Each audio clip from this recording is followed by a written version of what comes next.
Hi guys, this is Omer from MMOHut.com, and I'm doing another quick weekly recap of MMO news and announcements for the week ending January 8th, 2012. And as you can see from the video playing in the background, the first piece of news that we're going to be taking a look at this week has to do with Mabinogi. And the news is that Mabinogi servers are officially back up after going down for nearly 40 hours. MMOHut shut the game down back on December 31st for an indefinite period of time to improve the game's security. They're very vague on what exactly happened, but apparently the servers had some sort of security issue, and the issue has since been fixed, and the game servers are now back online as of January 2nd, 2012. And to compensate for the downtime, MMOHut is giving players who logged in right before the game went down a free 5,000 NX cash card, a 2-day extension for VIP services.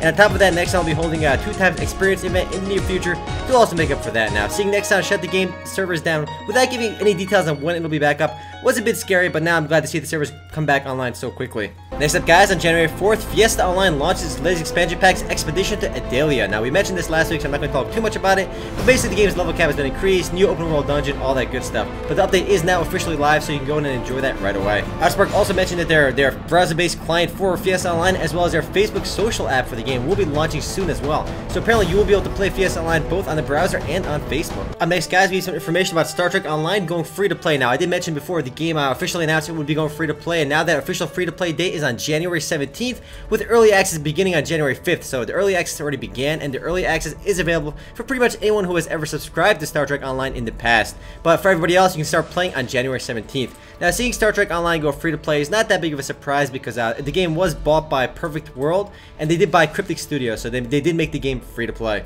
Next up, guys, is a bit of big news from Aeria Games, and the news comes on January 5th, and the news is that Aeria Games actually buys the EG portal. So now Aeria Games owns EG.com, and what this means basically is that Aeria Games will be publishing all of EG's games. I'm pretty sure both portals will still remain independent for now, but I'm pretty sure since Aeria Games bought EG now, more of Aeria's games will be available on EG's Reactor. I actually think that EG Reactor has a lot of potential. I mean, it's kind of trying to do the whole Steam kind of experience with free-to-play MMOs, have one login for all those games. Makes a lot of sense, but we'll see if it gets more popular.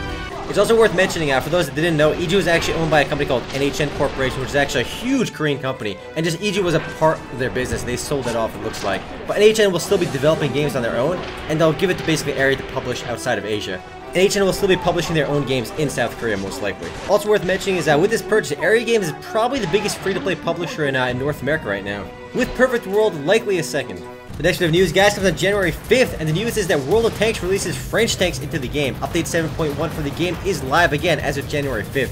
And World of Tanks is actually a really popular game. I'm actually surprised how popular the game got, but it's actually a realistic tank-based MMO, and based on that alone, the game is actually original and definitely worth checking out. The French tanks are the 4th nation of tanks to join World of Tanks. With the update, light, medium, and heavy tanks are being added, with the tank destroyers and SPGs being added later in the year.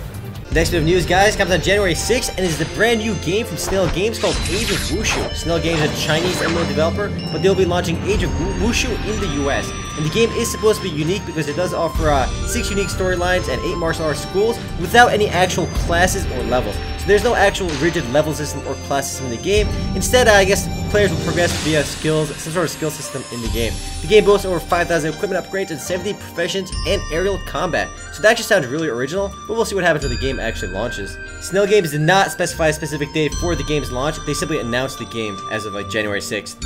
I do believe the game's European version is called Age of Wulin, so Age of Wushu and Wulin are the same exact game.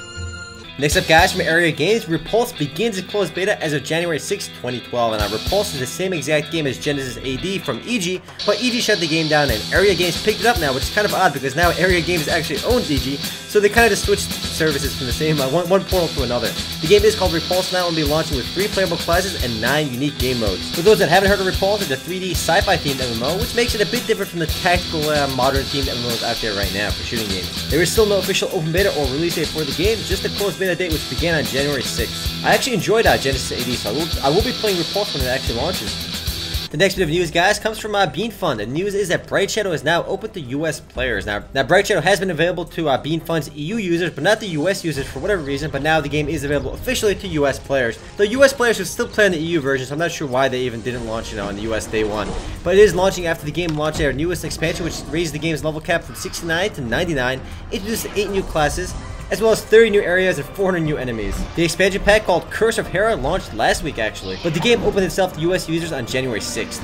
New US players to Bright Shadow will receive a beginner pack which includes some faster experience, 2x experience books, as well as a magic kitten pet, and several other goodies to speed up their leveling early on. Well guys, that's it for MMO news, but as for games coming soon, we have nothing. But as for games that recently launched, we have Drona, which officially went live on January 3rd. And it went live from open beta to full release. So there's not that big a difference for players. The only real difference is that the game does have a cash shop now, so that is not open for business. And the game will be celebrating its official launch with some in-game events and all that good stuff. And as expected, no data was actually wiped from open beta, because open beta pretty much means full release these days anyway. The next and last bit of news, guys, is actually that Wakfu is finally launching into open beta. That happened on January 4th, 2012. So the game it's been anticipated for quite a while now, and it is now officially in open beta, with the game's full release coming out February 2012. And Wakfu, like Unkama's other game, Dofus will feature a hybrid free-to-play and pay-to-play system. You can play for free, but you can subscribe for $6 a month for premium content in the game. To celebrate the launch of open beta for the game, a new update is also launched for Wakfu, which adds a SRAM Shadow class, new areas, and more. The launch of Wakfu into open beta is definitely a big deal. My only gripe with the game a bit is that, like Dofus, a lot of the game's content is pay to play, so you do have to pay to access some of the end game content. The Wakfu does seem much more free to play than Dofus.